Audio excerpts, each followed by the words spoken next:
urashobora kumpera kaze rero uwo muvukanya ari ruhande yawe, tikaze mu ndwi yo gusozera kandi witege igitangaza cyawe ino ndwi itararangira. Haleluya, amen. Cyo kintu mpereje ko wakivuze nk'umugenzo canke wakivuze nk'uko umenga gishobora kuba. Kuja ngo yimare vuga ngo dutanze dutanye nk'abafise ubushobozi, tuvuze naho tuvuge nk'abavugira nk'abagira gute, nk'abavugisha. Subiramo rero mubwire serious, mubwire ati ino ndwi urashobora kuvyara. Ino ndwi urashobora kuvyara. Haleluya, amen. Kuko urafise inda, kuko bimeze kose urafise inda. Mbodimwe ifo kunamubaza yuko afise inda, kuko tereza kuvyara, icyo utegereza kuvyara tereza kuvuga ifise muri wewe. Haleluya, amen. Ndabwiye ukwizera ko wanje je mfise muri iyi minsi 40 y'amasengesho. Hari wava yibwira ko ndomusazi, kandi ni vyiza yuko uwo mfata ko ari umusazi, kuko hatarabamo mu kwizera, hatarabamo foli, ni haba ari ukwizera. Ukwizera turaza kuba kuri mu bisazi. Amen, amen, haleluya. Shaka kuvuga ikintu kuri no mugoroba, kandi nimba hari umuntu yicaye hano yiteze guhuza umutima n'inama n'ijambo ngenda mvuge kuri no mugoroba, iyi ndwi irashobora kuba iyindwi nshasha mu buzima bwawe. Ego cyane. Hari igihe twigisha ibitangaza vya long terme vyo mu gihe tutazi, mugo hari n'igihe twigisha ibitangaza vy'ubunyene. N'ubunyene ndiko ndavuga ijambo ry'Imana, uwizera ndabizi neza yuko ashobora kubona ikintu ndiko ndigisha. Kuno mugoroba bashaka ko tuvugana ijambo rivuga ngo ukwizera kuvyara. Ukwizera kuvyara, apana kuzovyara, kuvyara. Ndabwira ikintu kimwe,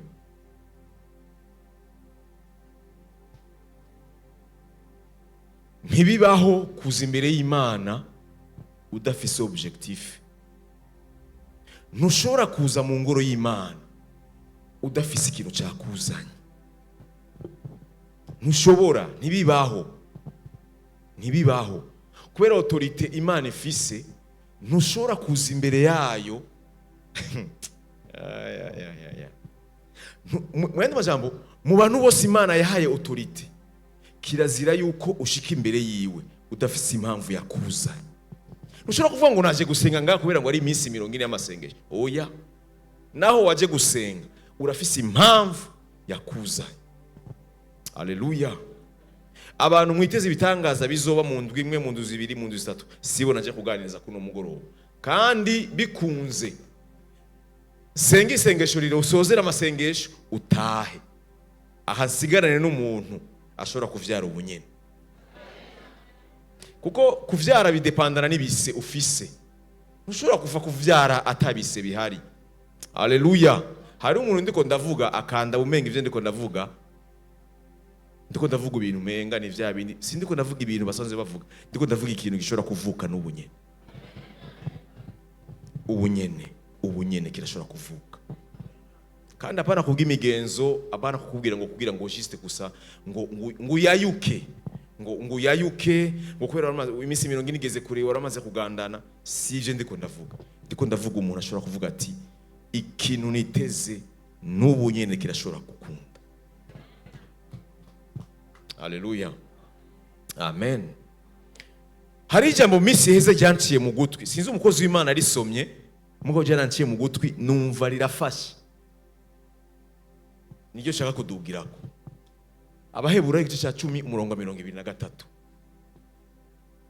Abaheburayo igice c'10 umurongo wa 23. Hari ijambo abakozi b'Imana bavuga ukumva ko ritarenganye, ukumva yuko rifasha ahantu, ukumva yuko rigumanye. Sinzi umuntu yarivuze, sinzi ko ari Apotre Kevin cyangwa sinzi ko ari umukozi w'Imana Jimmy. Apotre Kevin yarivuze iri jambo, ndumva yuko rimase. hari igihe umuntu akuvugira ikintu ukumva ko akubwiye ikintu cy'iwawe. Urana n'iryo jambo rivuga ngo tugumye ukwatura ivyizigiro vyacu ni kugira gute? Ntikunyiganyige. Kera hari umuntu atahura ijambo ry'Imana bivanye n'igihe. Kera nawe urashira uburemere cyane kuri ikintu uvuga ngo tugumye kwatura ivyizigiro vyacu, niho nabona umenga niho haremereye. No. Igihe barivuga numvise ndaritaye ukuri siho haremereye uwasezeranye. Kubera iki? Irya jambo rikurikira ngo kuko ni jambo rivuga ngo parce que ikintu gishobora gutuma nguma natura naho ntabona ibintu, naho ntabibona, ikintu gituma nguma natura n'uburemere, ni autorité, n'ububasha bw'uwavuze. Mbariza mugenzi wawe, udendebukirwa bivanye na autorité wisunzi ya. Kuko ntushobora kwitega Imana uvuge ko wadendebukiwe. Oya, uko nukuyirengera nukutayubaha. Amen. Tugumye kwatura ivyizigiro vyacu ntikunyiganyige kuko wasezeranye ari uwo kwizega. Ndavye umuntu yambariye ndabona yuko bishobora kuba. Muze murabe, hari igihe umuntu agusezeranira ikintu kubera ubizi ko atunze afite amafaranga, nahataguha umubonye umenga araguhaye. Umukubise ijisho utangura umubonye gusa utangura gutwenga kubera izi urazi ko ashoboye gukora iki kintu. Mbariza mugenzi wawe, nihi gutuma udendebukirwa ku Mana. Kuko Imana turiko turavuga n'ubunyene urashobora gutaha ufise yandi makuru. Ndabasaba imbabazi, sindiko ndavuga kugira ngo muryoherwe. Oya, kuko n'ubutumwa bw'iwanje za kuvuga ko n'umugoroba ntibuhagaze ku masantima. Ntabwo buhagaze ku masantima, buhagaze ku kintu umuntu afise muri we yumva ko cyosohoka. Nta muvyeyi n'umwe ashobora kuja kwa muganga ibise vyamaze gufata. Abavyeyi barabizi, iyo amazi amaze gusohoka ntuzosubira muhira utavyaye. Ntibikunda bagutwara kwa muganga so uvyara neza cyangwa ukavyara par césarienne, mugabo condition yuko uvyara. Kuko ibimenyetso bikwereka yuko utazosubira muhira utajanye umwana biba vyamaze kuza. Ndibuka ku mwana wacu wa mbere turi tujyamye bisanzwe na madame, ngo yari muri zijyandwi. Haleluya! Hari igihe wumva yuko ari igihe cyawe cyo kuvyara. Hariyo periode wumva ko itakurengana. Iyi ndwi iri mu ndwi zitashobora kundengana.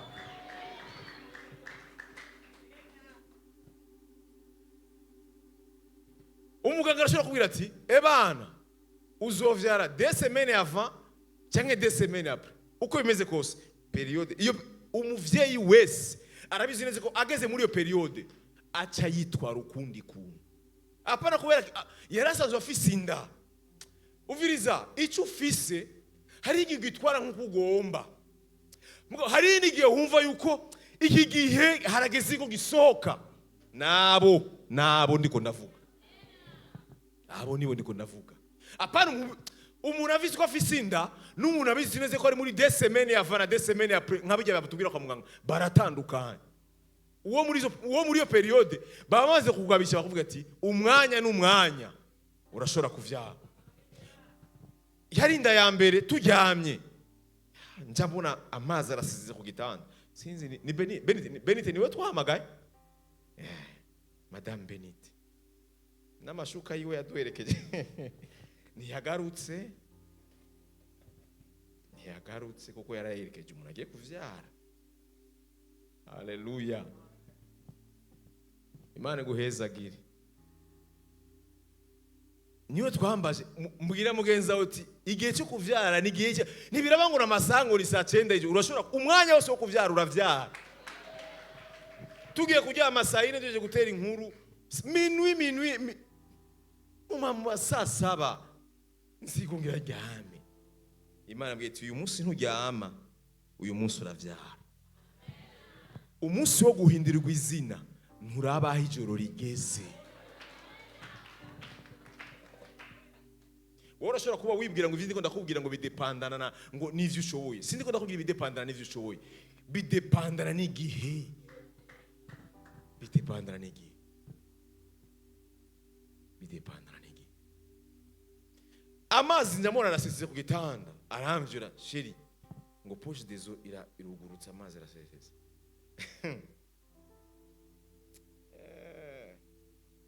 Naraye maso ku ntebe yo kuri hôpital militaire hajya barindirira gushika mu gitondo mugabo twatashe dutwaye umwana. Sinzi ko wumva ko poche dezo imaze kuguruka, sinzi mugabo yiwanje je yamaze kuguruka kandi ndumva yuko ntasubira muhira ntatahanye ikintu. Kubera iki? Uwasezeranye bidepanda n'ingene nizeye umuntu yambariye, bidepanda n'ingene nizeye umuntu ariko arambwira, bidepanda n'ingene nibaza yuko bishoboka. Mwame musuri ikintu igihe cyose Imana yishira ibirengekere byo buba mwasavye. Sinzi nibaza ko tumvishe nashatse kuvuga. Uyu mwanya uri kurasenga ariko inyishu naho y'uburemere wewe Imana yishuye ntiyishura ikingana n'icyo uri kurasaba. Toujours yishura ikirenze cyane cyo uri kurasaba. Mu yandi majambo rero remuruka kuko nivyo yishura birarengeye cyane ibyo uri kurizera. Haleluya. Kubera iki? Iri jambo geranyuwase ndavuga nti finalement rero naguma nibaza ngo ngume ngwana no kwatura. Oya, nasanze iyo wizereye umuntu ingene ashoboye birakuremurura mu kwizera. Iyo wizereye ingene umuntu ashoboye birakuremurura mu mudandaza ibintu bya plomberi, ibintu byinshi by'amatara. Sivyo? None nk'umude babazi. Nk'umwosezeranira ikintu kijanye n'ibyo bintu mudandaza. Noja mu masengesho. Kirahari. Sinzi ko ari umuntu yumva ivugo ndiko ndavuga. Sinzi ko ari umuntu yumva ivugo ndiko ndavuga.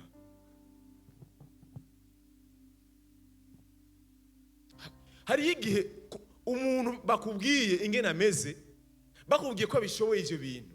Naba rederene makuru binjanye no muri operation ya madame. Umuganga yatubwiye ngo uyu muganga wo kuri hôpital wo kuri Kiramumubuze obligation nuko muca muja mu Rwanda. Ngo kuko muragendagereza murabe yuko azoba hari. Tugiye kwa muganga dusanga umuganga ni hari.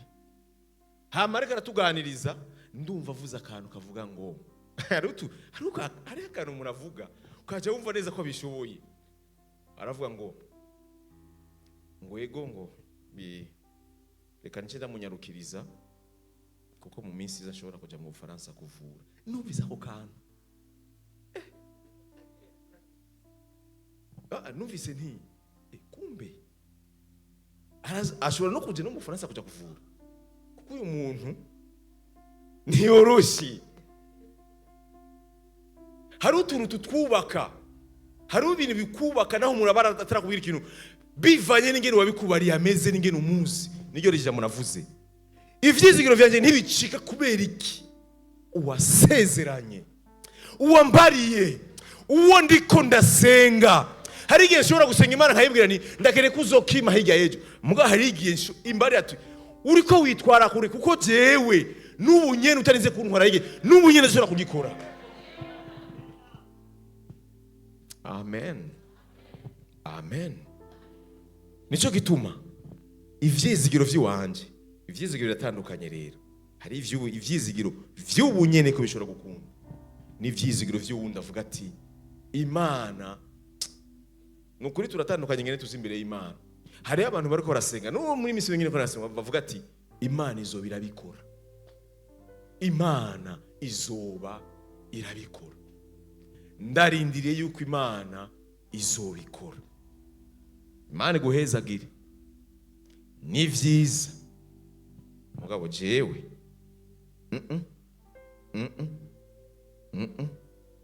ingene numva yuko Imana ishobora no kubikora n'ubu.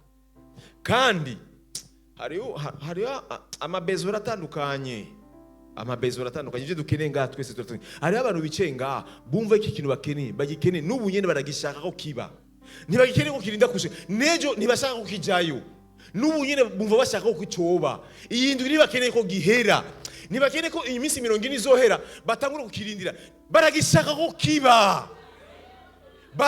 Bafise umutima bumva bariko baranihisha nuko kiba, nabo ndiko ndavuga. Kandi abo mu mpemu ntibigirisha, Imana irabizi ko ariko bameze muri bo. Kandi Imana ntishobora kugucira urubanza ugikeneye kure, ntigucira urubanza ngo hari abandi Imana bumva Imana bayibujije amahoro, baraguma bagira ati Mana kora nejo baratuwari ijambo ego nirijana je ko mugabo nkuma ndindire gukora, simva kuri umuryango utankoreye iki kintu. Amen.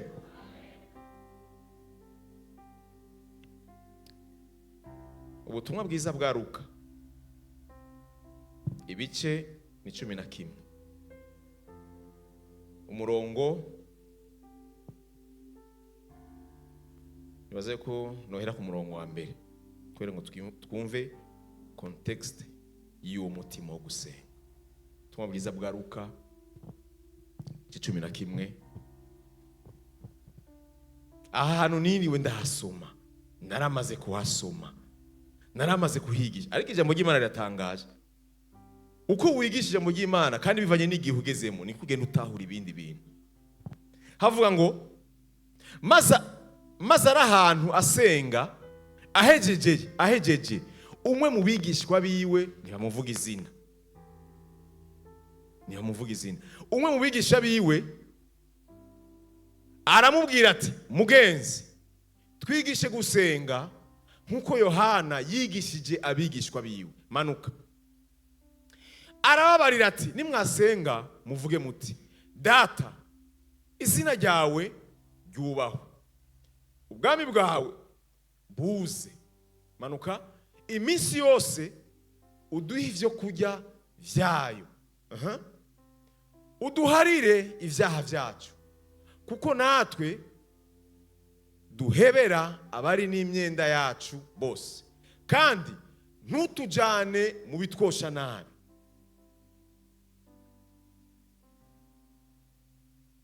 Umviriza bisanzwe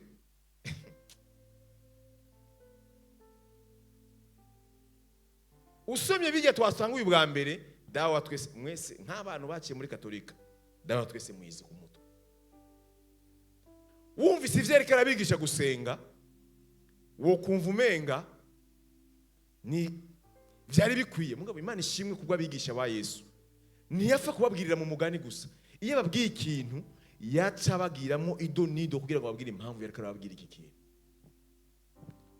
Ahejeje kubigisha ntiyarababarira ngo ndahejeje muzore musenga uko, acarongera ko mu yandi majambo kwiga gusenga ntibirahera. Arababwira ati ninde muri mwebwe afise inshuti yoja iwe mu gicugu, subira mugenzi we ati mu gicugu mu gicugu n'igihe atabutabazi uba witeze ku mwana w'umuntu, akayibwira ati inshuti yanje ngurana udutsima 3, kuko haje inshuti yanje ivuye ku rugendo, nanje ntagira ico ndayizimana. Bana nyuma rukashaka kwasoma hose amandaza kuvuga. Uwo mu nzu yo mwishura ati sigaho kungora, namaze kugara, kandi turi kumwe n'abana banje ku buriri, sinshobora kuvyuka ngo ndayiguhe. Ngira mugenzi ati iri mu kabati, irahari. Ni kibazo cyo kwira gute cyo kuvyuka, mugabo irahari. Ndaryamye sinshaka kuvyuka, ndi kumwe n'abana. Hari ahandi havuga ngo turiko turasusuruka, sinzi ko ari muri Matayo, sinzi ko ari muri Yohana, cyangwa ko ari ahanyene. Subira hajya ahantu 7. Uwo mu nzu yo mwishura ati sinshobora sigaho kungora, namaze kugara, kandi turi kumwe n'abana banje ku buriri, sinshobora kuvyuka ngo ndayiguhe. Ndababwire nahatovyugwa nuko ari inshuti yiwe ngo ayimuhe, ariko kuko atagize isoni zo kumuhambirira, mwene majambo zo gukomeza amusenga, amusaba ayimuhe. Aravyuka akamuha ivyo agomba byose. Nanje ndababwire, musabe muzohabwa, murondere muzoronka, muramutse mugira mugenzi wawe turaciga gusenga. Iri ni ryasengesho ujya mwigisha, iri ni ryasengesho ujya mwigisha yasavye, barako baramubwira ido nido. Murondere muzoronka, muramutse muzokugururirwa. Manuka, kuko usaba wese ahabwa, urondera araronka, uramutsa yugururirwa. Manuka. Kandi muriko murumva iyi ni indi parti yindi kandi yo gusenga iki gice. Mwumvise ko ubwa mbere hatanguye data wa twese uri mu ijuru. Ubu naho hagarutse ujya mugabo yavyutse giturumbuka agende n'umuntu agiye gutabaza. Umviriza ikindi gice kigira gatatu cyo mu gusenga nyene. Kandi ninde muri mwebwe w'umuvyeyi umwana wiwe yo musaba umutsima akamuhibuye, canke yo musaba ifi akamuha inzoka, canke yo musaba irigi akamuha scorpio. Manuka. None mwebwe ko muzi guha abana banyu ingabire nziza muri babi, mbese wo mu ijuru ntazorushiriza gose guha mpwemu yera abamumusavye? Mwumvise neza yuko aha hantu harimo ibice bitatu. Harimo ibice bitatu. Igice cya mbere, Yesu yariko aratanga isengesho ryugariyemo ibintu byinshi, risaba ko ari developer. Aho karabigisha ngo nimwasenga muvuge ati data wa twese uri mu ijuru izina. Mwene majambo igihe cyose umuntu atangiye gusenga il faut ko atira intere kubijanye n'ubwami bw'Imana kwanza. Ndashaka kuvuga igice cya mbere cya data wa twese hatangura ivy'Imana. Ndiko ndavuga ivy'Imana, ndiko ndavuga tout ce qui est du royaume de Dieu. Muravyumva? Gusengera amashengero, gusengera ubwami bw'Imana. Ubwami bw'Imana antu abakozi bayo, abakizwa, bige vyose biri muri ngo ubwami bwawe buze. Umva ivyo byose biri muri cyo parti. Hama parti gira kabiri ni parti y'amabezwe yanje nkeneye uyu munsi uduha ivyo kujya bidukwiye. Murumva ahantu ntaraja kure, murumva yuko uyu muntu yareka arasenga Yesu amubwiye ngo ivyo ndagusaba ndabikeneye kubimpa uyu munsi. Uyu munsi ivyo kujya bikwiranye nawe. Iyi niyo parti ya mbere iranga ibintu bya Dawatose. Mugabo haciye hazi ikindi gice kigira kabiri, cereka ingene umuntu ashobora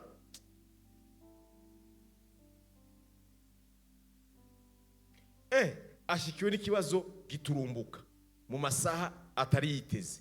Abonye umuntu amuturumbuka ko, kandi uwo muntu uko bimeze kose atereza kuba satisfait. Uyo muntu yagendeye uyu muntu n'umuntu bidaku amasaha yozira ko yose uyo muntu atereza kwitwara ariko naho yoza ntafise il faut ko ndamuronderera atereza kuronka. Bimutuma ashobora guhaguruka agenda kurondera ikintu amasaha batarondereramo ibintu. Mbwira mugenzi ati amasaha baba banuye utokubwira yuko ari umwana w'umuntu yo guhinyisha. Mwende bajambo bakubwiye ko ari mu gicugu, ni mu gihe umwana w'umuntu atishura, hishura izindi mbaraga, hishura ubundi bubasha. Ndiko ndavuga igicugu, ndiko ndavuga umwanya uremereye utoshobora kubwira yuko inyishu yoboneka. Amen. Ahantu rero nakunze naha, kandi ahantu nk'umutima wanje nshaka kwigisha naha. Uyu muntu yagiye kurondera iyi mikate, uyu muntu agiye kurondera iyi mitsima azimana uyu muntu yamugendereye. Muri we yavyutse igicugu physiquement. Igicugu nta nyinshi ihari. Mu buryo bw'umubiri nta nyinshi iboneka iko yoboneka. Mugabo we yarazi yuko muri ico gicugu niyasubira muhira aza gusubira muhira ajanye mikate. Icyambere icyamutuma yumva ko atosubirayo bivana no wamugendeye. Kuvuga ati sinshobora gusubira muhira kuko wangendeye, sinshobora gusubira imbokoboko. Haleluya. Sinshobora guturumbuka imbere yiwe ndamubwire iyi bezwe yovyura umuntu mu gicugu. Uyu muntu yoba yaje mu gicugu ninde? Kugira ngo bikunde ko tumusatisfize abandi bayaryamye ninde? Urazi uyu muntu? Murakeneye kumenya uyu muntu? Murakeneye kumenya uyu muntu? Nta muntu ahari. Nta muntu ahari. N'uburemere bwa bezwe. Nta muntu ahari. Ni inyota ufitiye inyishu ushaka. Mutahure Bibiliya. Bibiliya ishobora kuvuga ibintu bidahari. Iki kintu cyamutwaye igicugu, yumva yuko icyo kintu gitereza kwishugwa muri iki gicugu nyene. Ntigikeneye ko kirinda burinda guca muri iri joro kirishugwa.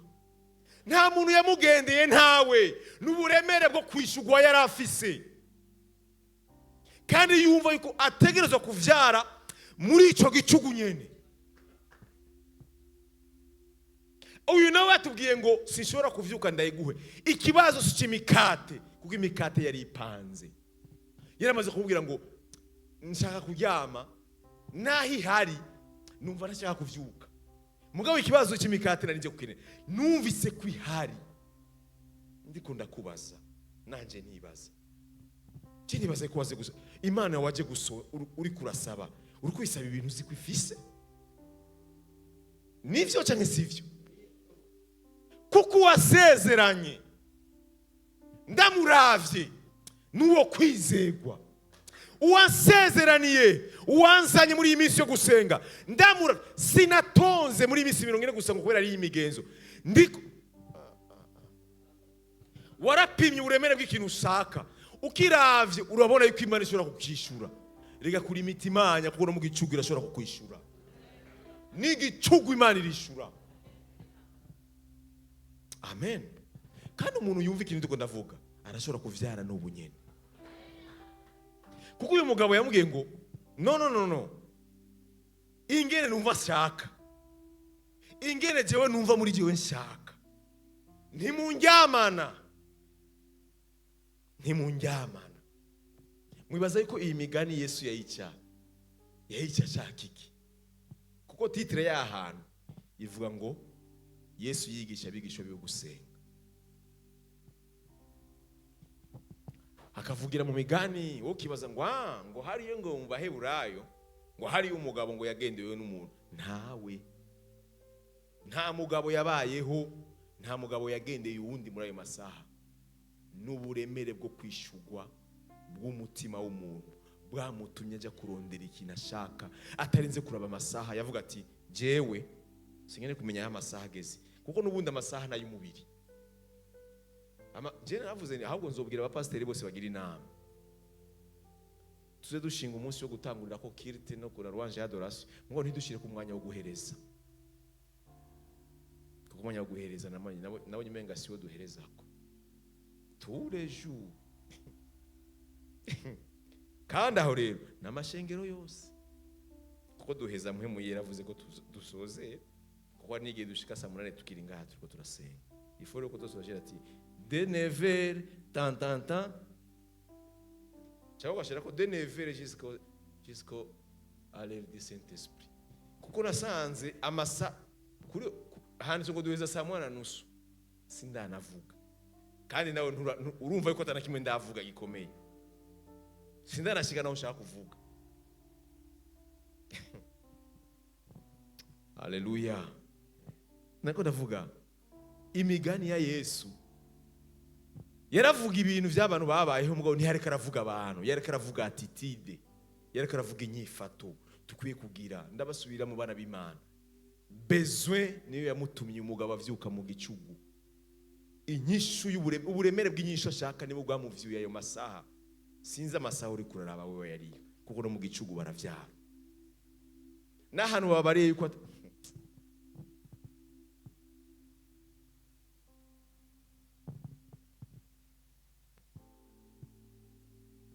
tugira tujyame n'abana banje ariko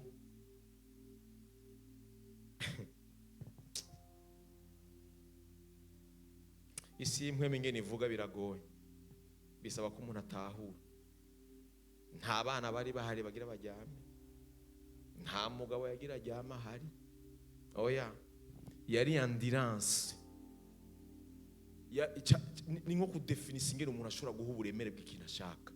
Naye handi nta mugabo yagira aryama ahari. Nico kintu intervale gusaba gupusa, kuvyara ibise, kumva yuko hari akantu kameze nk'umururazi kagutuma ushobora kuvyara. Naye handi nta mugabo yagira aryama ahari.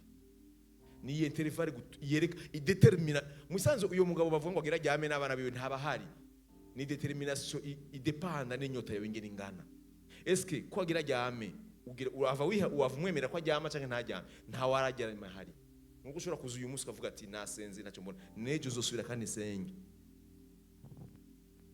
Nta uharagira aryame. Ni periode yo kurindira mbakubonye ikintu ushaka. Hari igihe kiza ukabona umenga kishaka ko mugwana. Uyu mugabo yavuga ngo agira aryame, ni gihe uvuga ati no, peu importe chose, yaba imifunda yabiki ndavyara. Kandi ngo nabwire ibintu byose vy'Imana wanka wemera birimo sacrifice. Birimo sacrifice. Wanka wemera birimo sacrifice. Birimo sacrifice. Kandi sacrifice ni ituma tuvyara. Nigeza uburemere bw'ikintu umuntu ashaka. Haleluya. Amen. Akacahaza agace kanyuma rero nkunda. Kankunda gose. Aho Yesu avuga ati nimba abana b'abantu. Nimba abana b'abantu. Nimba umwana w'umuntu ushobora kumuhanga amaso yakubwira ati ejo uzoze ku kazi nzoguha, ugataha ukumva yuko unezerewe. Nimba ashobora kubikora ejo akaguha, Imana nayo uyu mugani usa n'igihe cy'umufakazi n'umucamanza gabitanye. Kandi ikintu cyantangaje kindi, ahantu hose Yesu yigisha abantu gusenga harimo ikintu cya perseverance. Hose aho yabigisha yabereka neza yuko icyo ukeneye kirahari, icyo ushaka kirahari, kidependana na attitude yiwawe. Mbwirira mugenzi wawe inyishu yiwawe iri disponible bivana n'inyifato yawe. Mwende majambo inyifato bivana n'igihe wishakira. Wishaka ryari? Kuko uko wibwira naho wishakira niho uzoyibonera. Ariko nakomera kubwire kuvugishira umutima kugusenga, inyishu yiwawe iri disponible. Hari abantu baza gusenga imbere y'Imana bakaronka ubwo nyene, n'abandi bivanye n'ingene bakwega n'umutima bafise vuga ati Imana izo birama, izo huriguha. Mugabo hari uwundi avuga ati Mana ntakubesha, undavye mu mutima wanje urabona yuko ibintu ndiko ndakubwira ari vy'ubu nyene. Mwibaza ko Imana irinzi ivuga ngo nimba mwebwe muri abantu muzi gutanga neza, mwibaza yuko jewe meze gute? Nuko Imana nanyene iri sincere. Nuko Imana nyene ishobora kukwetijya ikakwiga nk'umwana w'umuntu, ikaraba vrema vy'ukuri ko situation irimo ari urimo. Ndababaze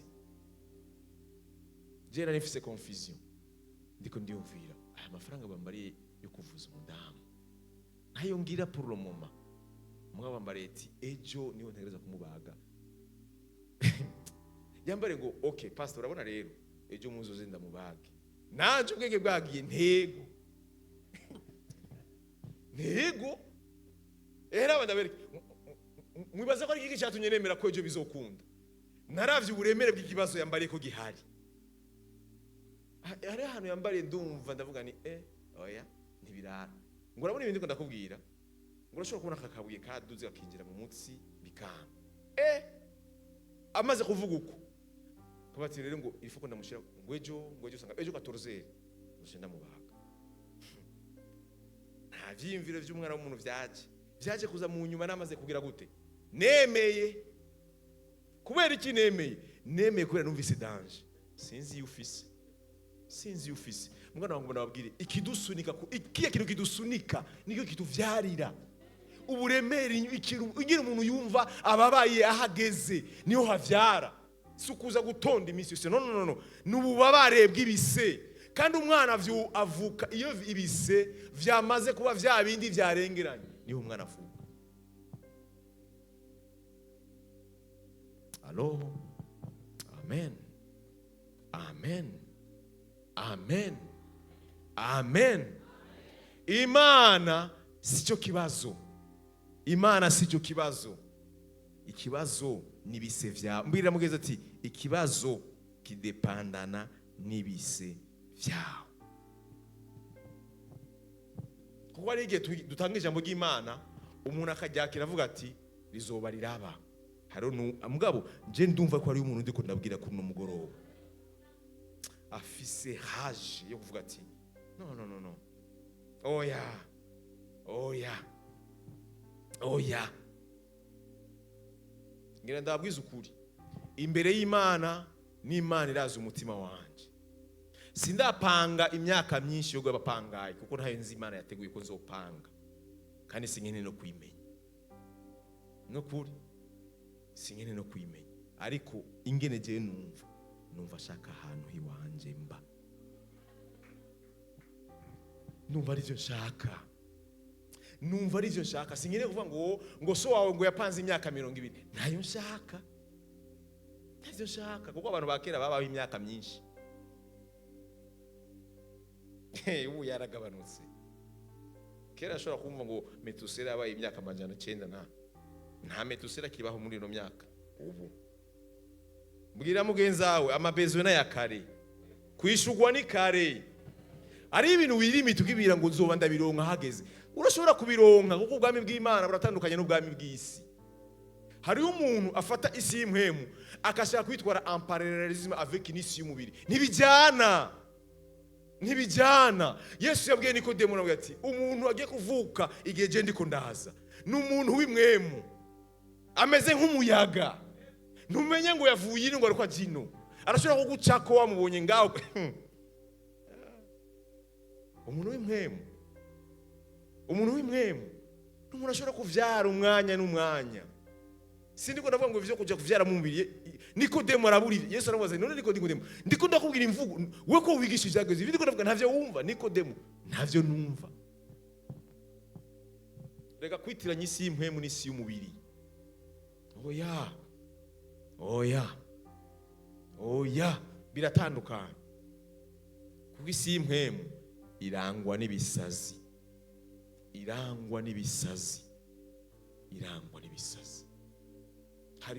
Hari ukuntu twibwira ngo Mana ngo uzobura bikora. Imana akabwira ati no. Jewe mbe ndi yatubwiye ngo amazu ngo Yesu kuva ava ku isi ngo agiye gutegura amazu ngo yarateguye yaraheze. Enge nabaza ikintu kimwe. Murazi kugira ngo havemo ndabwira hari igihe umuntu haza mu cyimviro cy'igisazi cyo mu mpemu. Ndabaza ikintu kimwe. Jewe kugira ngo uburemere bwanje bw'urugo rw'iwanje rwa parcelle yubatse narayibabari sinkeneye ngo yukugura ngo ama R. Nkeneye yubatse. Ariko mwebwe ntimuzi inzira z'Imana. Bibate urazaho bidutwarira umwanya ubanza kwiyumvira ngo ho bizoca. Sahawe shaka uve muri icyo kintu kuko ntuzofumenye aho bizoca. Kubera ko wiyumvira ivyimviro utazotorera inyishu. Ni nko kwiyumvira ngo Imana yavuye he ucu sara.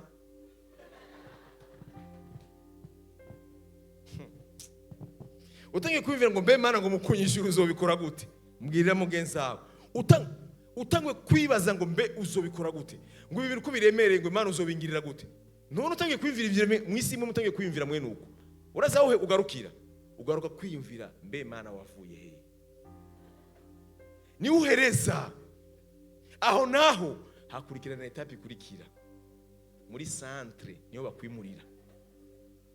Kuko ivy'Imana nikeneye ko tuvyiyumvirako, ikeneye ko tuvyizera. Imana ikeneye ko gusa bana b'Imana turi komplika.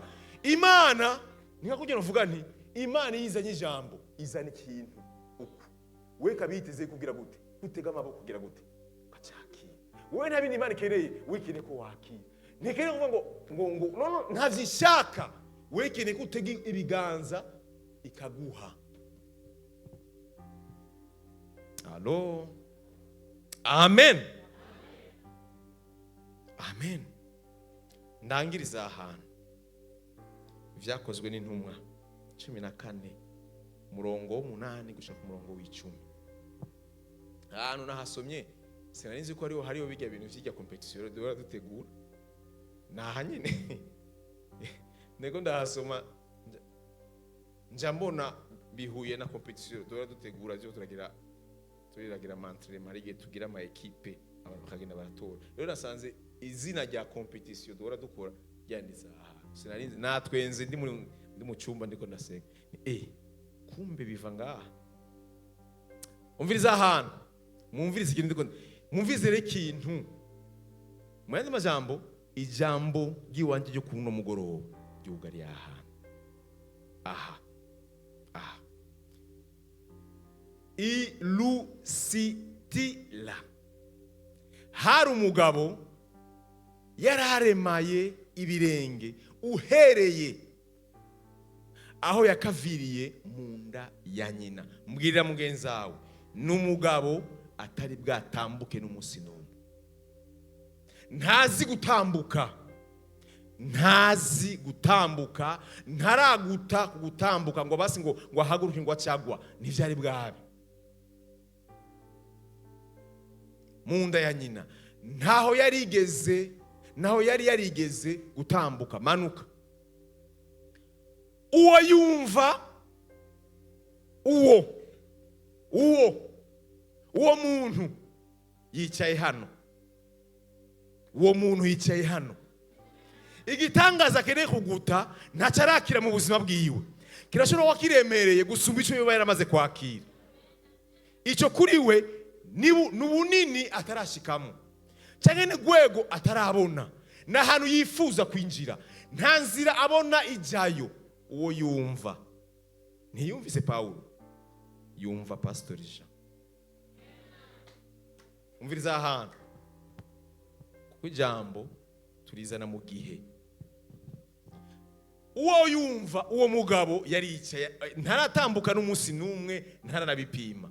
Yumva Paulo nawe uwo yumva Paulo avuga mu Kirundi biri pauvre avuga umenga mu Gifaransa no mu Cyongereza avuga ngo yumva Paulo ariko aravuga ubutumwa bwiza, ariko arapreachinga. Bavuze gupreachinga uca wumva ko ari ubutumwa bwiza. Bavuze ngo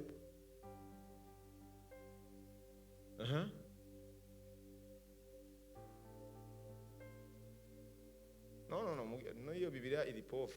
Mu Gifaransa avuga ariko araprecha. Simwo sivyo nshaka kujamo. Uwo yumva Paulo avuga nawe umviriza ni babiri ngaha. Umwe yumvise Paulo ariko aravuga, abavuga ngo nawe amuhanze amaso ni Paulo. Ni nkuko nubone ko ndakuraba mukuzi w'Imana ndiko ndavuga nkabona ingene ndavye Paulo amubonye ingene karamuraba, nawe amuhanze amaso abona ko afise ukwizera ko gukizwa. Mu Gifaransa avuga ngo Paulo yaramuravye ingene karigisha, amubonamo muri uwo mwanya ingene karigisha, abona muri we hamaze kuba active yuko imyaka yose yagenze atatambuka. Uyu mwanya ko yumvise Paulo karavuga, uyu mwanya nyene aravyumva ko Paulo ntiyamukije kubera ngo Paulo yavuze, yari yavuze ubutumwa. Hama Paulo amuravye abona ko yamaze kwitegura gukira, abona ko amaze ariteguye gukira. Yamvirije Paulo ingene yavuze ubutumwa bwiza, aravuga ati uyu munsi navuye muhira banteruye. Hari ibitangaza biri muri Bibiliya bikozwe wiyumvira utegereza kwiyumvira suite yavyo. Yavuye muhira bamuteruye cyangwa yavuye muhira ariko aravura kuko ntiyigeze gutambuka. Sinzi uburyo bari bamuzanye mugabo ukwizera ko gukira kwaremwe muri we. Muri uwo mwanya nyene yari karumvisha mu Imana, aravuga ati peu importe, sinzi imyaka nabayeho ntaratambuka na rimwe, ariko uyu munsi ya mbere ndayitera. Uyu munsi uyu mugabo ntaheza kuvuga ntatambutse. Paulo aravuga ubutumwa isi imwe muramuzana Paulo aramuraba amaso, amuravye mu maso amubona muri we yuko yiteguye kwakira gutambuka. Niyo Paulo yacasemerera avuga n'ijwi rirenga ati hagarara n'ibirenge vyawe weme,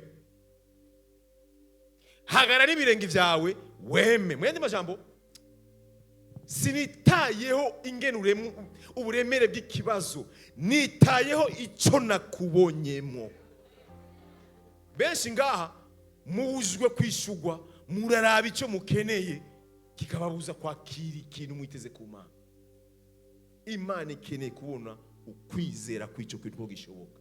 Nikeneye kubona ico kibazo, nikeneye kubona ivyo bikuje amahoro, sivyishaka nkuko natambwe ndababwira. Ikeneye kubona endurance, umutima ufise wo kuvyara ico kintu ushaka.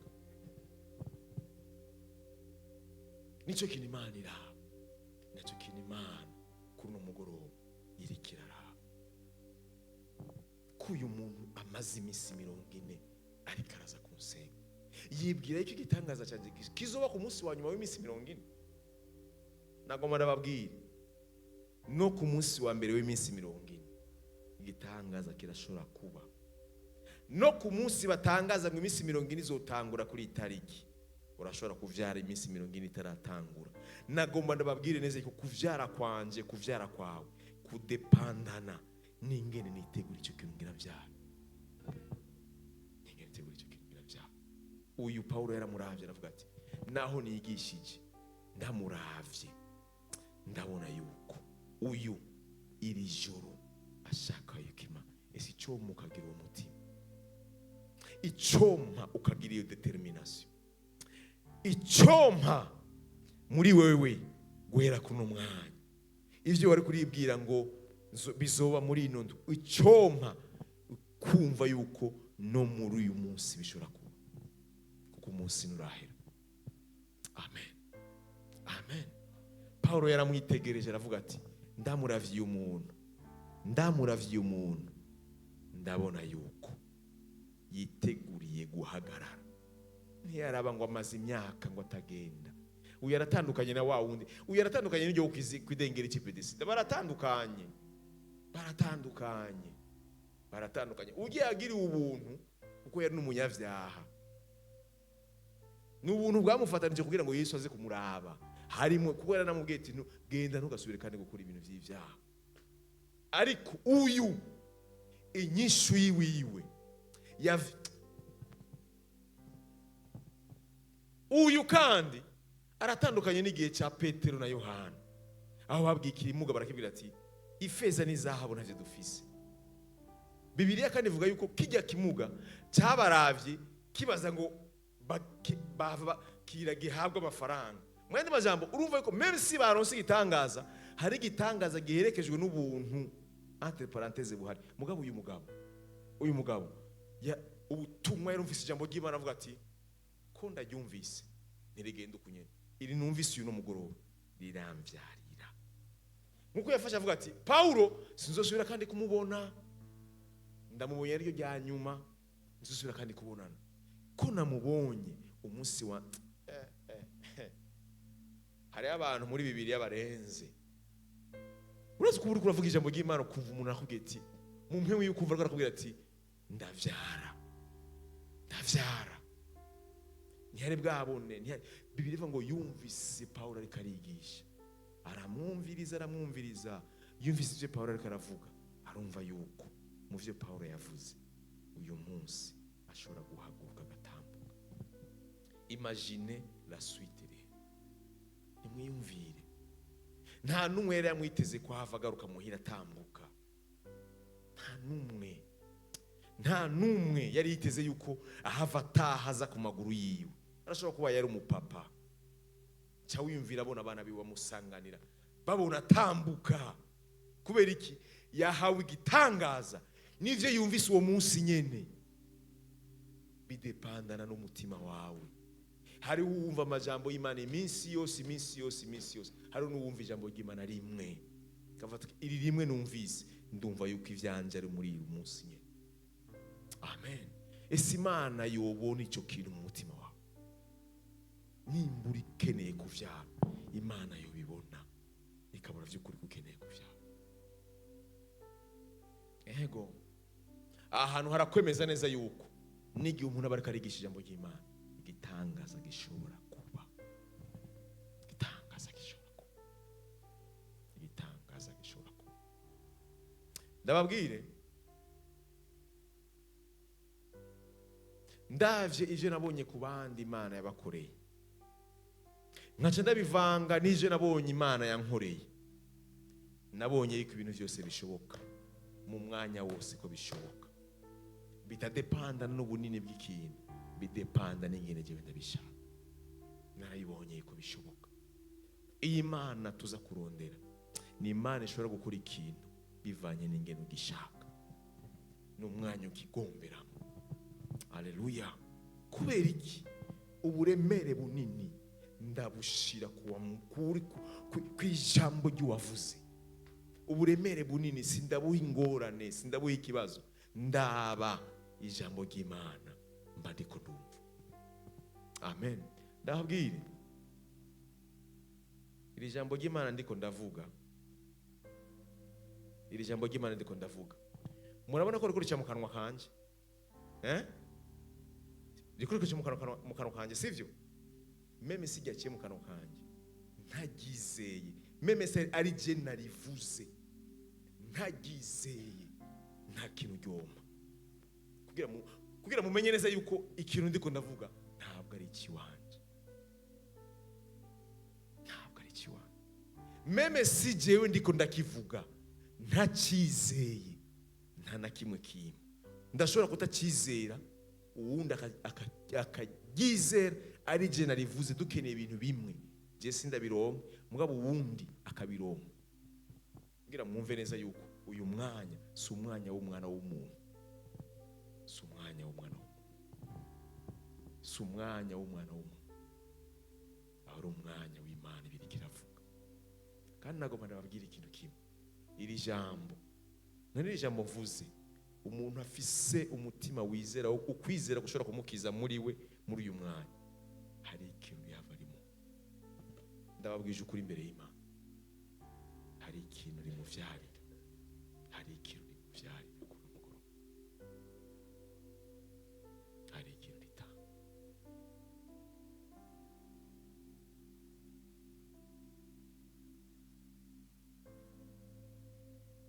Hari igihe isi y'umubiri dufata katunyoha, tukabona inshuro tumaze gusenga, ukitiranya igihe cy'Imana cyo kugendererwamo n'igihe umaze iminsi uri kurasenga.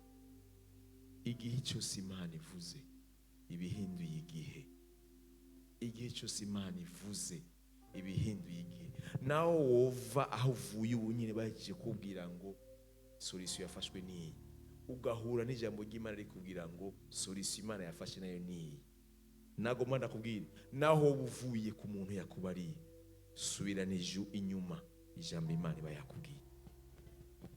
Inzira z'Imana ziratangaje. Kandi nagomba ndakubwira umuntu yamaze kwakira igitangaza nk'icyo, nta kintu na kimwe kimukanga mu buzima, nta kintu na kimwe kimukanga mu buzima. Haleluya. Amen. Amen. Amen. Bashobora kuvyagura.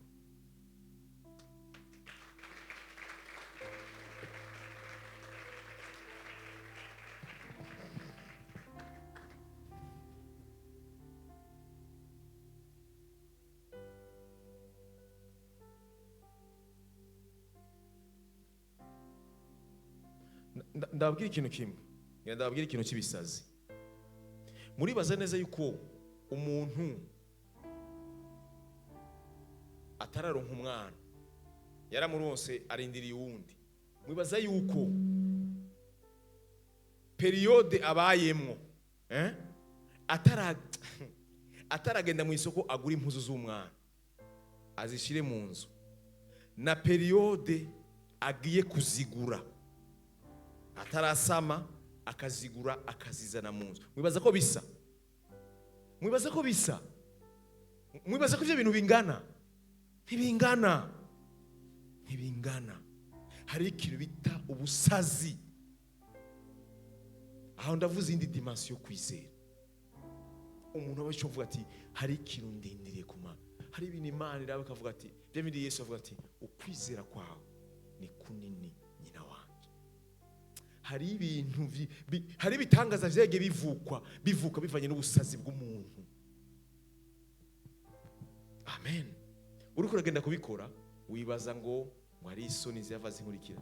Ntazo. Ico ni ikintu bita guprovoka igitangaza. Ni najyo mvugiye ubusa. Ntajyo mvugiye ubusa. Hari ibintu dukora tukabikora umenga urakozwe n'isoni, umenga ubwiye umuntu uti narabikoze ibi azongaya. Bana b'Imana, isi mwe mufise inzira zitandukanye nizo mwibwira. Ifise ingene yishura bitandukanye n'ingene mwibaza. Biratandukanye.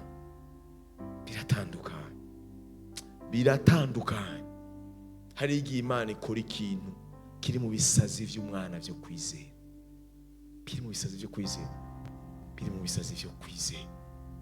Abantu bashobora gustopa Imana akayibwira ati no waruzi ko wavukora uku. Mana wavukora uku. Batanga Imana mu gukora ikintu. Muri ko mubaza yuko Imana ibonye umuntu agikeneye umwana ataravyara, irikira mukurikirana n'ijisho, aravuye muhira, Imana irabizi ko itaramuha umwana, araguza impuzu z'Imana. Mubaza ko Imana iba yikwibwira iki? Muribaza ko Imana birabira ubusa ivyo bintu? Mubaza ko Imana bifata bikagenda uko? Irabiraba. Imana irabiraba ikavuga ati harimo ikintu.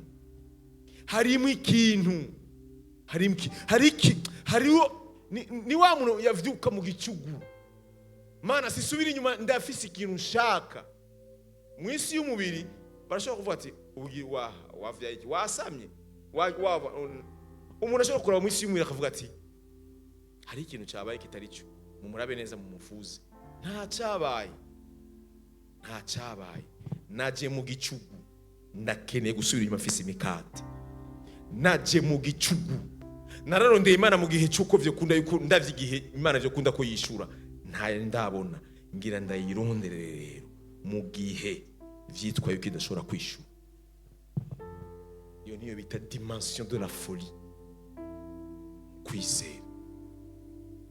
Muri baza yuko Imana irikira murabinyene akatora impuzu z'umwana, akava ngaha akaca agatora ibirato vy'umwana, ntarasama yitereye gusa. Mwibaze ko bigenda ubusa. Mwibaze ko imbere y'Imana biraba bigatumuka bikagenda. Niko mwibaza? Niko mwibwira?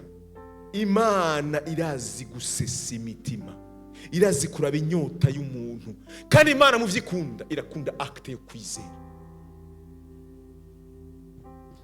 Honyene je umwana w'umuntu ndashobora kugira ikigongwe nanje.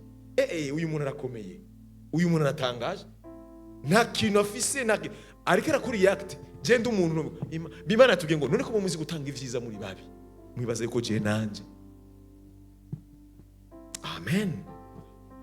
Amen.